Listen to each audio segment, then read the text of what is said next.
In April 1999, during a 2-week rampage, 22-year-old David Copeland embarked on a murderous campaign to maim and kill on the streets of London. Until we caught him, London was always going to be at risk.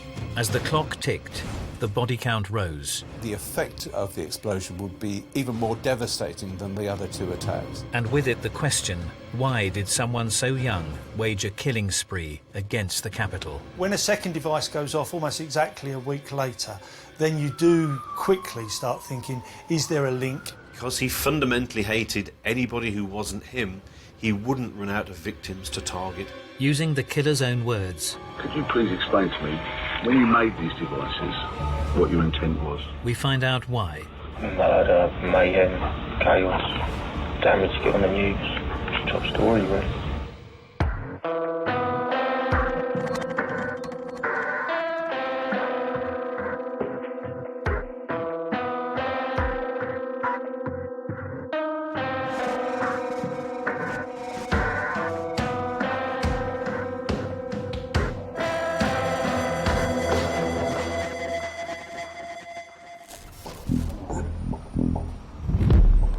A vast, sprawling area covering approximately 670 square miles of southeast England, London is home to over 8 million people from all over the globe. With a diverse mix of cultures, religion and wealth, spread throughout a network of districts, this vibrant city is continuously alive to the hum of its inhabitants.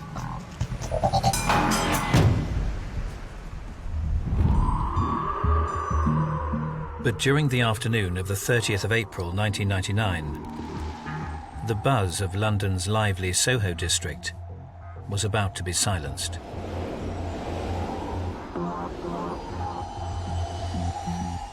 As another busy week came to an end, workers had begun to descend on the many bars and clubs the popular area had to offer, celebrating the start of the weekend. It was actually quite quiet that evening for a Friday night because it was very sunny outside and very warm for the first time that year. A popular place to unwind was one of Soho's oldest pubs, the Admiral Duncan. It was a very long, narrow pub, low ceiling, wood panelling. It reminded me of like a Cornish smuggler's pub down on the coast. The Admiral Duncan on Old Compton Street had been trading since the early 19th century. In recent years it had become a popular gay bar. Small and intimate, it was known for its friendly and welcoming atmosphere and would often fill up with drinkers early on a Friday afternoon. I was later than I normally would have been for a Friday night, and I was meeting 2 friends. There was quite a few people who were drinking after work, a few people in suits. There was people who were on their way to the theatre, having a pre-theatre drink there, so a very mixed bag. But on this afternoon, the clientele were unaware that only minutes earlier, an individual had been drinking amongst them, whose sole intention was to cause enormous harm to everyone there.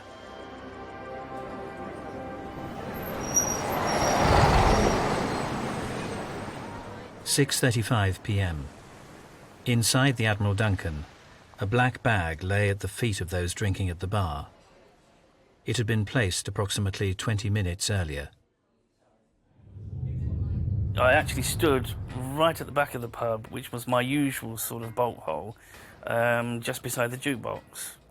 And Robbie Williams' Millennium, that had just started. It only lasted for about 6 or 7 bars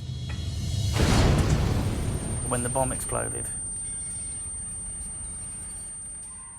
I didn't actually hear a loud bang, just a blue flash, and then an odd sort of noise as if kind of like cabling was being ripped out of the ceiling.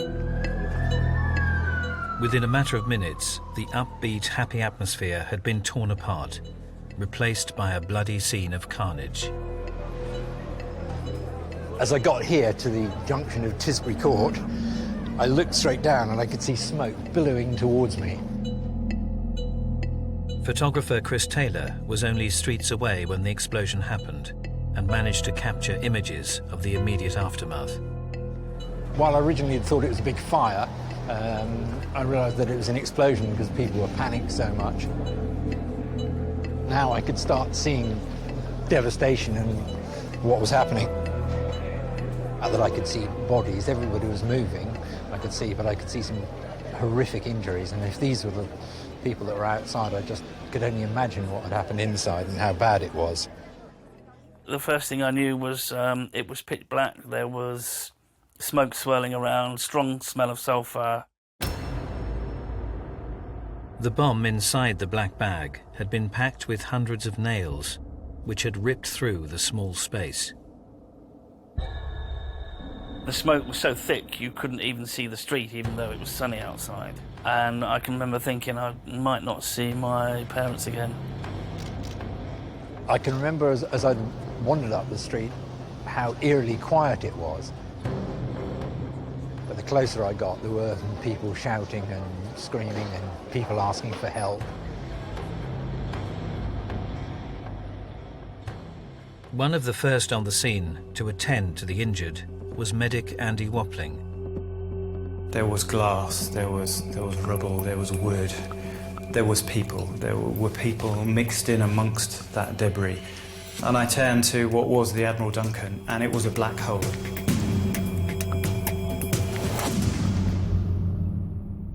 Three people were killed by the explosion, including a woman who was 4 months pregnant at the time. 4 lost limbs, and 70 others were injured. The bomb left to detonate inside the Admiral Duncan pub had been the third explosion in a series of similar blasts across London over the past 2 weeks. The devices were all made exactly the same. The explosives, the nails, the plastic box, the holdall, the timing mechanism of the clock, it's all exactly the same. In a hotel room just a few miles away, the man responsible for building and planting all 3 bombs turned on the TV. 22-year-old David Copeland watched as the news channels reported live on the chaos caused by his devastating spree. Because he fundamentally hated anybody who wasn't him, he wouldn't run out of victims to target, and he would keep going until he got caught.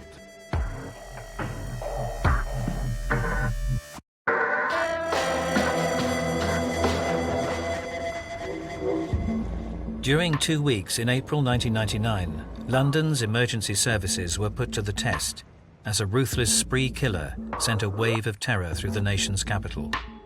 3 massive explosions in 3 different locations ripped through the city's streets, injuring over 100 people and tragically killing 3 others.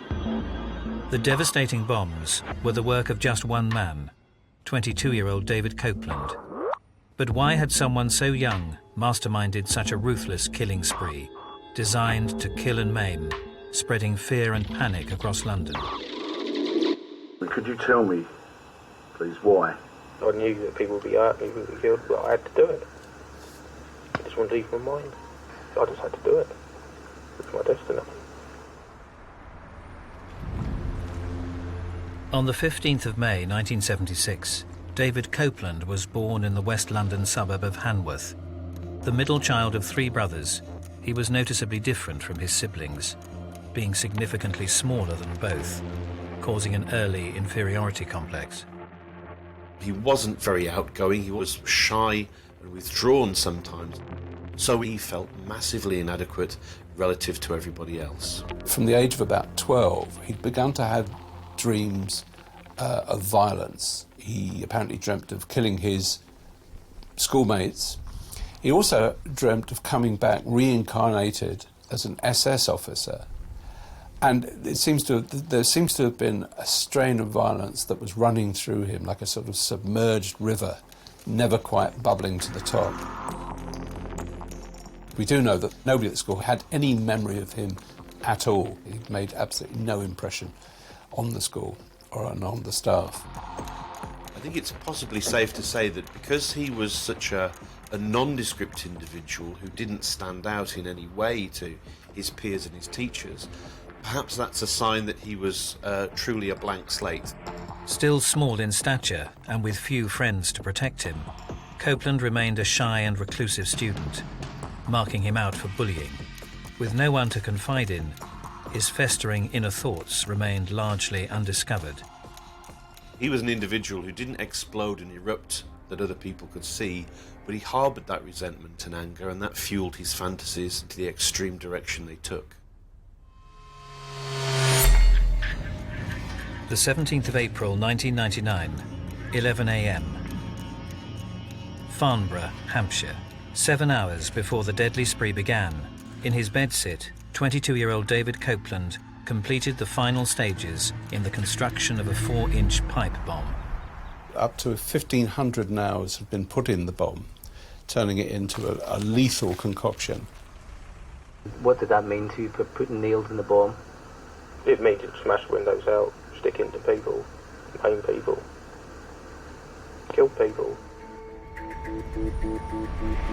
With the target in mind and the device fully prepared, Copeland placed it in a black bag and cycled the 1.5 miles to Farnborough station. There he boarded the first train to London. 3 p.m. Having arrived at Clapham Junction, Copeland hailed a taxi and headed to his intended target, the district of Brixton. So this is where David Copeland first arrived by taxi, and after being dropped off, he decides where he's going to go, and then he walks off in the area over here. Brixton market on a Saturday afternoon is busy, lots of people there. It's also a main thoroughfare going into central London. Copeland spent some time in the area looking for the perfect spot in which to plant his deadly weapon. His intention, to create maximum carnage. The timer was set for 5:25 p.m.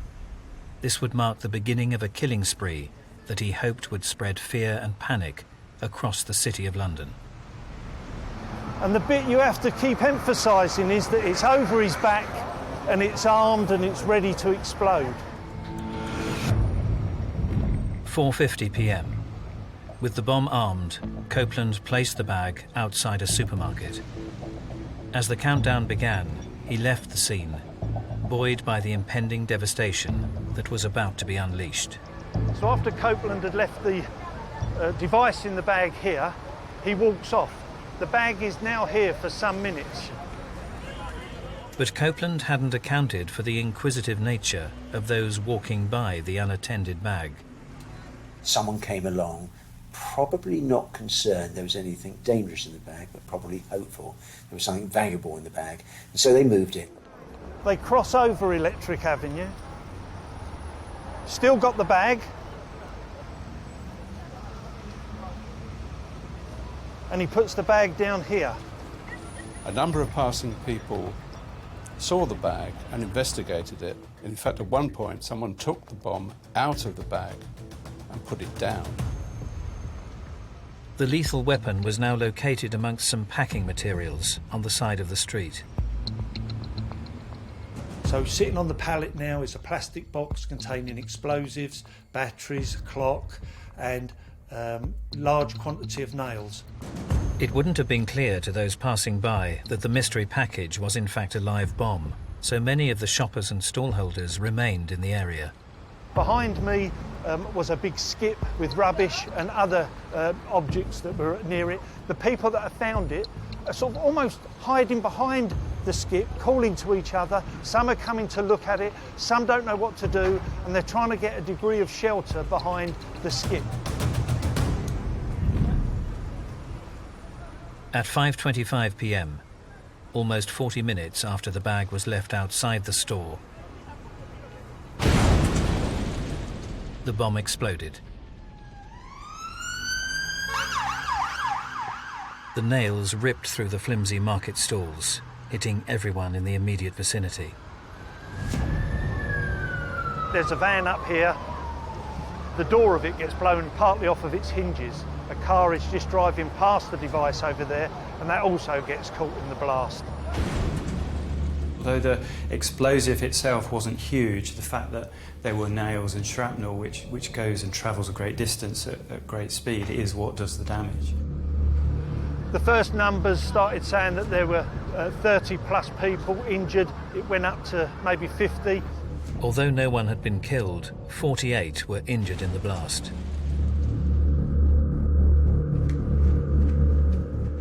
As police began to assess the aftermath, fragments of the device were quickly recovered. When a bomb goes off, it doesn't destroy itself. So recovered from the scene then was parts of the timing device, which we knew then to be a clock, and chemical tests that we knew that it was a flash powder consistent with coming from fireworks, that you can start building up the picture of how the device was made before it went off. The bomb itself was clearly designed to kill and maim as many people as possible. It was not a sophisticated device, but you don't need to have a sophisticated device to kill people. With little prior knowledge of explosives, Copeland had taught himself how to build the devices through the internet, using everyday items bought locally. The black powder was bought from fireworks shops, and in fact on one occasion he had so many fireworks that he had to order a taxi to take him home to his bedsit. He had experimented to make sure that the bombs would work. He apparently experimented in his bedsit. He also set off one of the bombs on a common nearby, just to see that the thing would work. Weeks of planning and preparation had paid off. The device had had the desired effect, and for now, Copeland had got away with it. We had no intelligence, no information. My thoughts went straight to, well, who was it likely to be? And my biggest fear was what it turned out to be, a criminal lunatic with no real history in our world, certainly not in this sort of territory.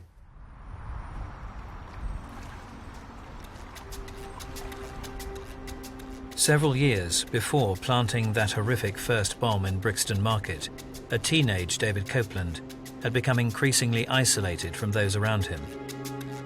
At school, he failed to form any lasting relationships, preferring to spend his time as an invisible pupil, left to his own devices. Few would ever take any notice of him. At the age of 17 or 18, he was drinking and taking drugs, drifting through jobs. He didn't have a lasting relationship. He used prostitutes. Life, by his view, was tough.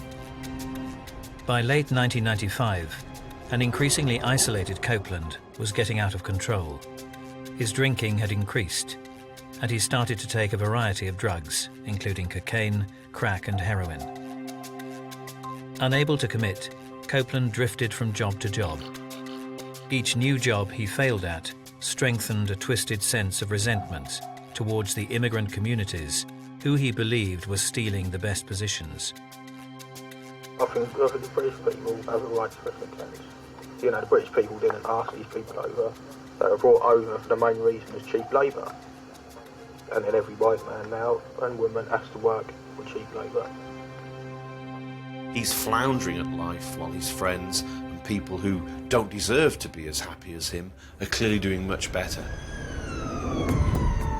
The 18th of April, 1999. In the immediate aftermath of the explosion that had ripped through the busy Brixton Market, police had begun a massive hunt to catch whoever had planned and prepared the device.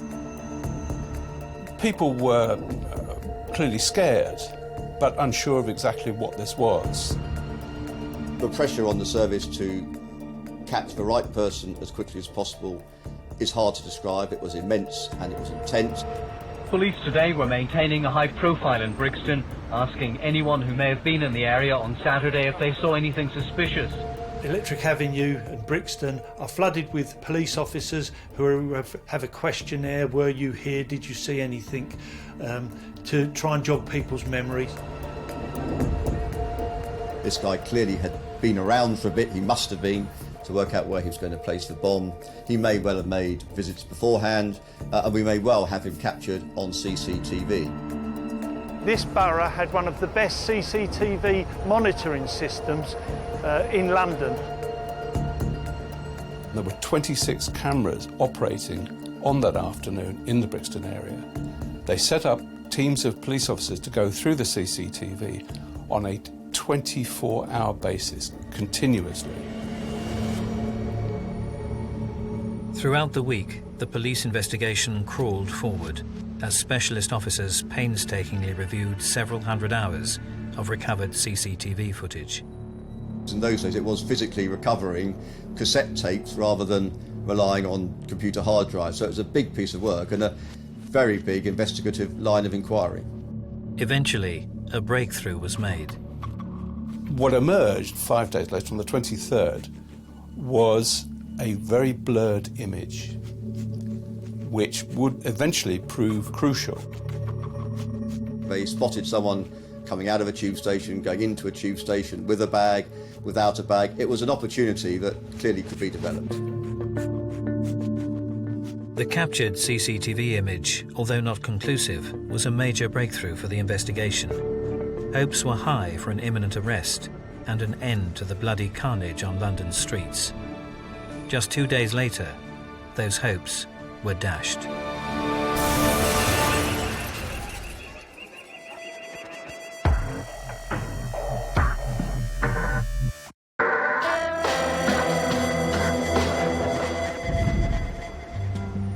On the 17th of April 1999, at 5:25 p.m, a bomb exploded, ripping through a busy Saturday market in Brixton, London.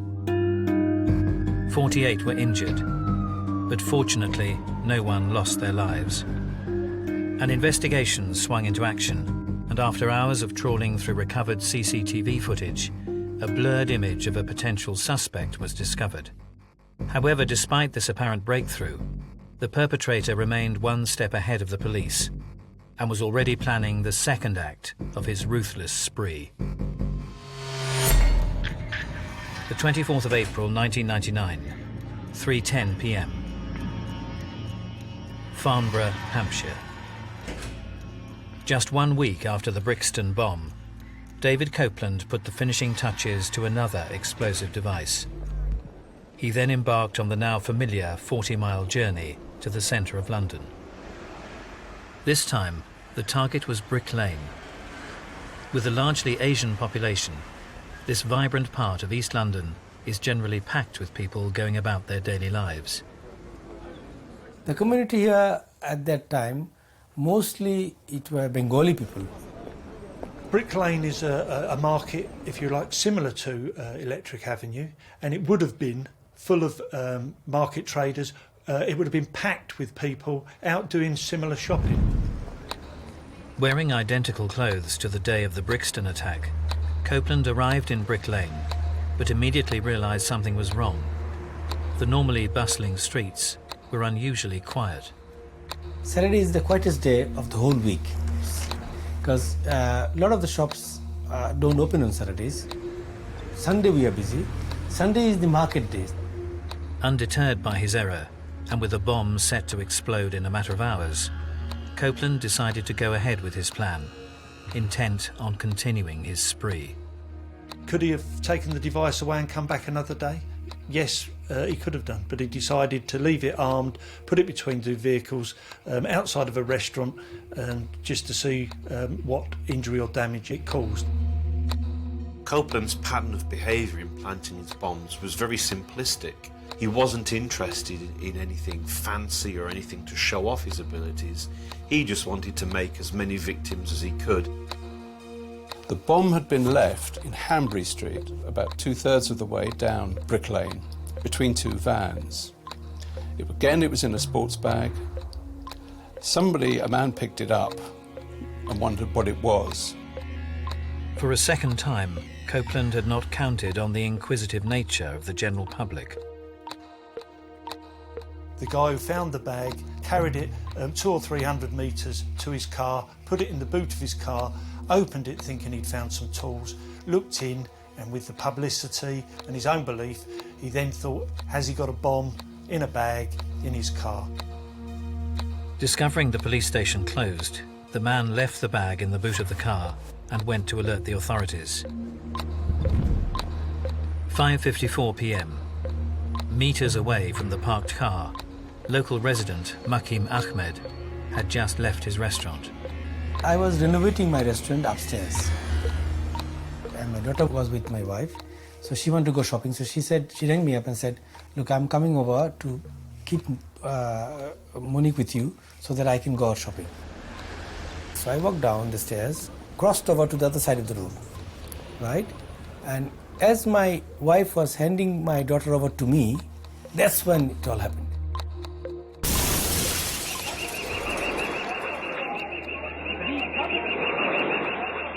The sound was so horrendous, so big, I must have turned around to see what it was. But then for split seconds I thought it must be an earthquake, because I fell down with my daughter, but I clung on to my daughter. And then I realized that it was a bomb, and I could see the bonnet of the car flying up in the air. As with the first bomb, this second device had been packed with nails. Injured a number of passers-by and damaged a number of shops. But it had none of the disruptive power that the first bomb had had. It was a big sound, it's a blast. It must have been heard miles. You know, the blast was very big. You know, how can I describe it? It's an awful sound, a deafening sound. But it all happened in split seconds. I remember driving into Brick Lane and you could see the smoke. There was a mistiness, a fogginess around the street where the smoke was lingering. There was confusion in the street, people crying, shouting, screaming, you know. And I can tell you that the nails traveled about at least 100, 200 feet right up behind us. You could see the nails, big nails. There wasn't the level of casualties that we'd seen in Brixton the previous week, fairly superficial injuries. Police didn't know what has happened. Nobody knew what really has happened, you see. Why it has happened, nobody knew. We were all frightened, we were all worried. So there was a real anxiousness about this. You could feel it, you could sense it, that actually we were not out of the woods. This was a second attempt now. This was somebody very clearly on an agenda.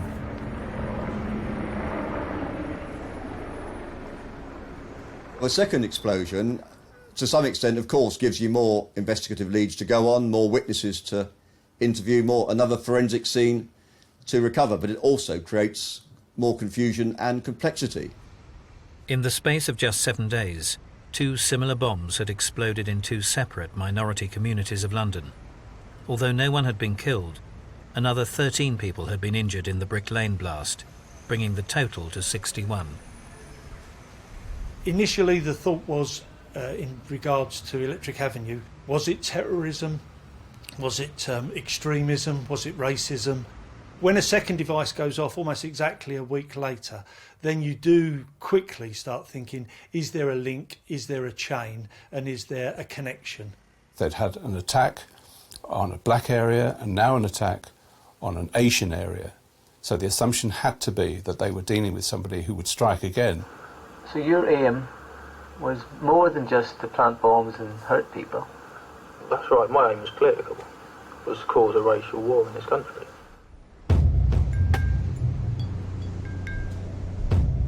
Two years earlier, in the late spring of 1997, David Copeland, now 20 years old, had finally managed to secure a solid job as an engineer's assistant with the London Underground. The job paid well, but the work had meant moving from the comfort of his family home in Yateley to a shabby basic bedsit in the mixed-race community of Newham. Here, Copeland's increasingly racist views boiled over. He began to take interest in political groups. He started off with the British National Party. For the first time, Copeland finds a group of people who are like-minded to him. They share very similar extreme views, and we know that support groups, like-minded individuals with extreme views, can be very seductive. It can be a very strong reinforcer. Whilst attending meetings and activities for the BNP, Copeland became exposed to increasing amounts of far-right literature, including the Terrorist Handbook and the Turner Diaries. Turner Diaries was an American novel written by a white extremist, a supremacist, and it told about the main characters and protagonists, how they plant bombs and start race wars, and eventually the white race becomes supreme. Yeah, I am a Nazi, I admit that. Yeah, I believe in what I believe in. Well, what do you believe in, son?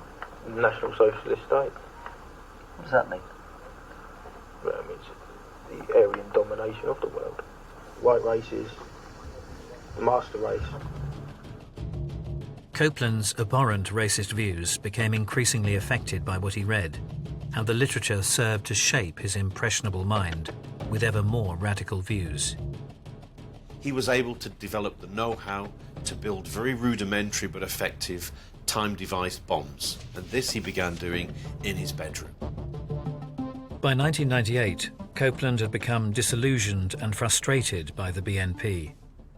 They were neither active enough for his liking, nor were they extreme enough.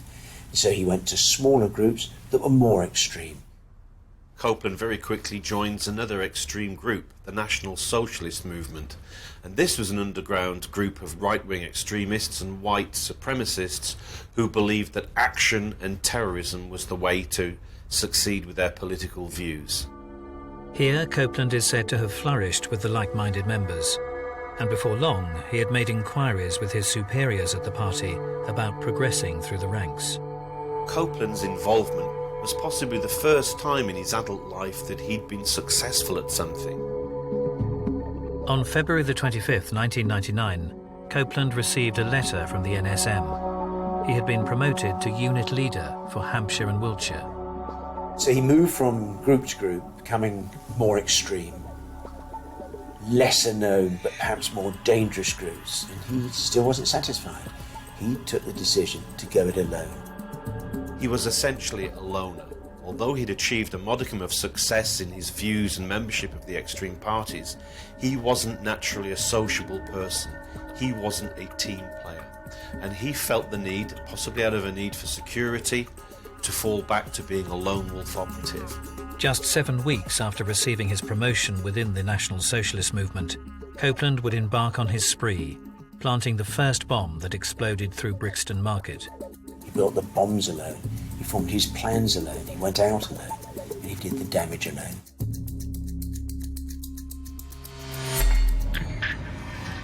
Thursday the 29th of April, Scotland Yard, London.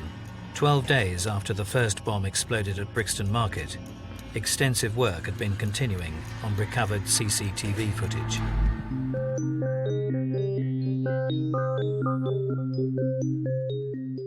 The quality is pretty poor, and one of the best bits that we were slow to identify is on the Iceland camera that records people going into the shop, is where we get one of the best shots of the suspect.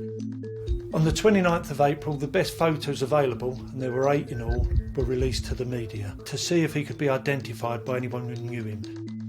Police believed this was their man, a lone bomber attacking the minority communities of London, but they were still missing a motive for the attacks and were unsure if he was going to strike again.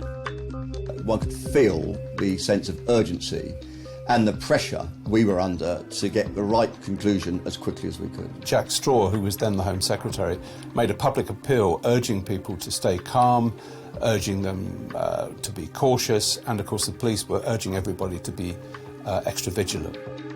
I think we all got worried by this. We thought some people are trying to get us. We all got together because we were all frightened of what was happening. The concern and the fear was palpable. An entirely natural reaction to such an unpredictable and vicious assault on a completely innocent group of people simply going about their business. It's how terror works. During later interviews, police would get to understand just how warped Copeland's motives really were by that stage. Your intent was to really harm as many people as you can?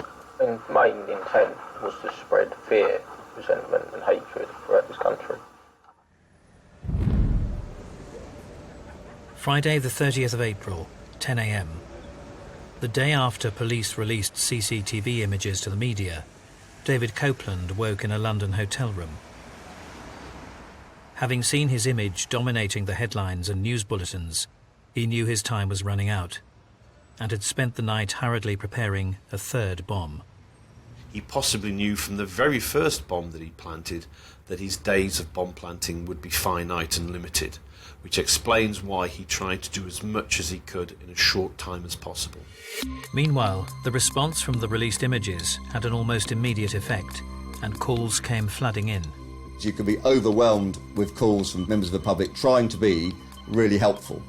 As a consequence, within a very large number of people, there is the perpetrator. One man, a cabbie, thought that he'd taken an individual who looked very much like the suspect in the picture to Brick Lane from Waterloo. So the police began to look at CCTV at Waterloo to see if there was any sort of match. The lead proved positive, and a match was made with the Brixton CCTV footage. In both, he wore the same clothes and carried a similar distinctive black bag.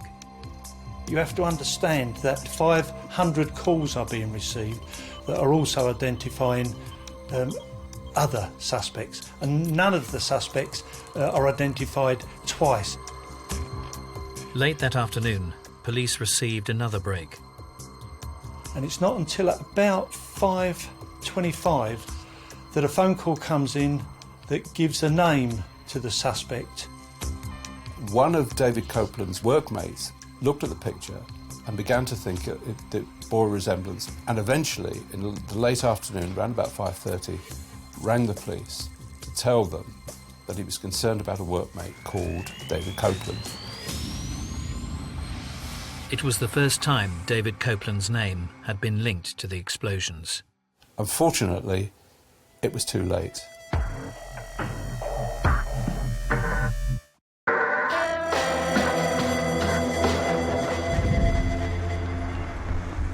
On the 17th of April 1999, 22-year-old David Copeland embarked on a vicious spree across London.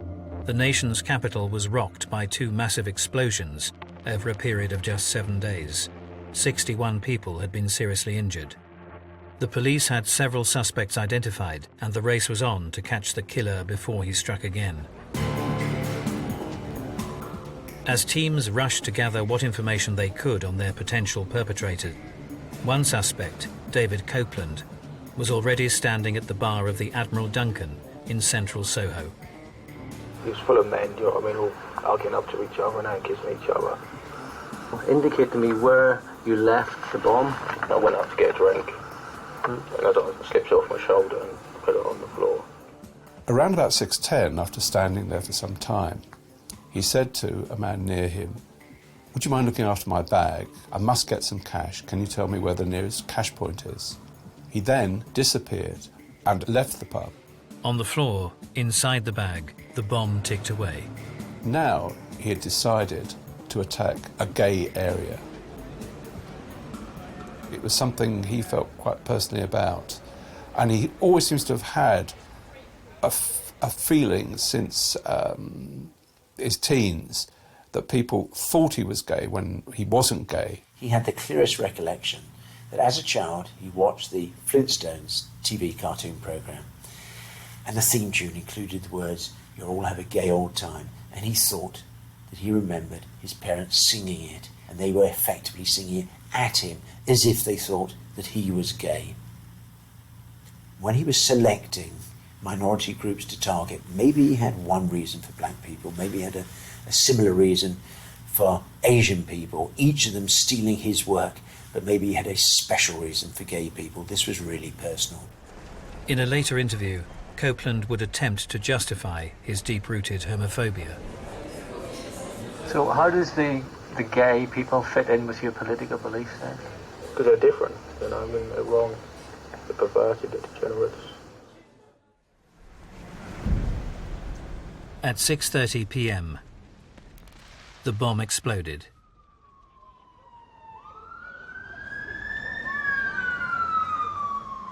This was a particularly vicious attack because it was left in a crowded bar where the effect of the explosion would be even more devastating than the other two attacks. The explosion didn't seem to spread out as you expected to. It almost selected which people to injure. There were people further back than me that were injured, and I wasn't. 74 people were seriously injured in the blast.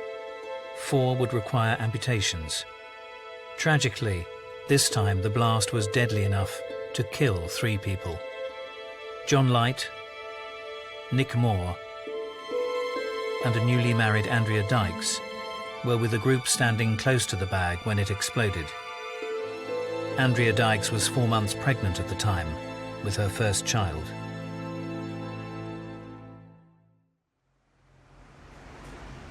By now, Copeland had returned to his hotel room to watch as the events unfolded on the news. He calmly left, boarded a train back to Farnborough, and retreated to his room on Sunnybank Road.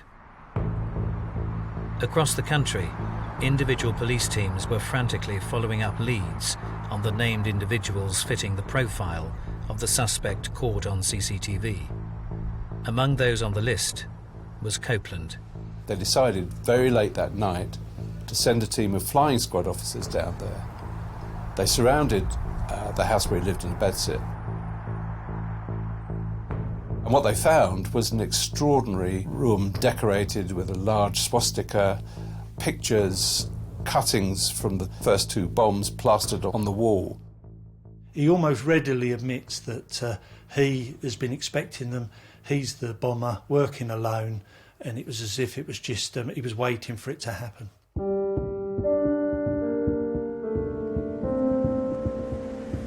With Copeland under arrest, during interrogation, he freely admitted to his crimes. As you're aware, 3 people have died as a result of the device on Friday night.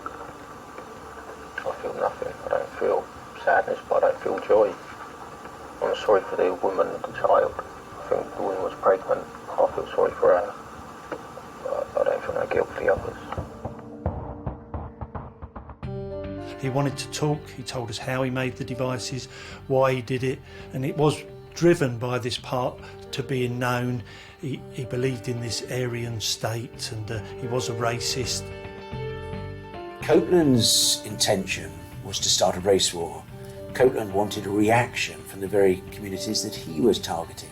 He thought the minorities would rise up, particularly if they made the mistake of thinking that he wasn't alone, that he was part of a bigger group, that worse lay ahead. He said to the police that he didn't really mind being arrested and going to trial because it was his little moment of fame.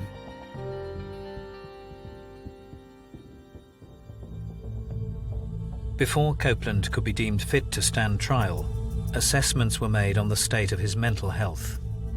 Some believe that he showed very strong florid symptoms of schizophrenia, paranoid schizophrenia.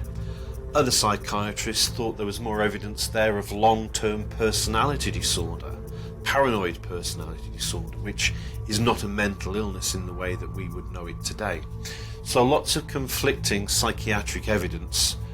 Ultimately, it suggested that he was bad rather than mad, and that he was going to face the full penalty for his crimes.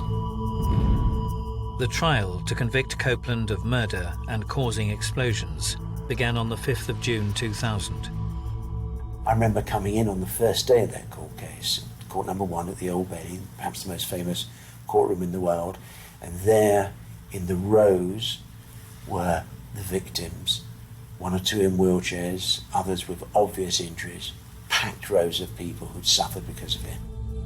On the 30th of June 2000, having lasted only 19 days, the trial was brought to a close. Copeland was convicted of 3 counts of murder and 3 of causing explosions. He received 6 life sentences. Copeland was found guilty of the crimes he committed. Insanity was not a defence, and he will be detained for at least another 40 years. Whether he can be rehabilitated and made safe is something completely different. There's nothing wrong with him whatsoever, other than he's a criminal, a terrorist and a killer.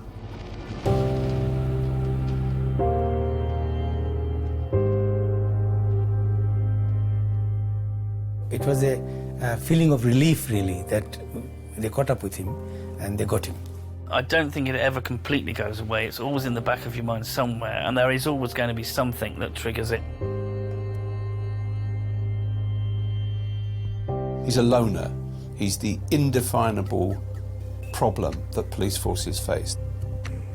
The undetectable attacker that can lurk somewhere out there.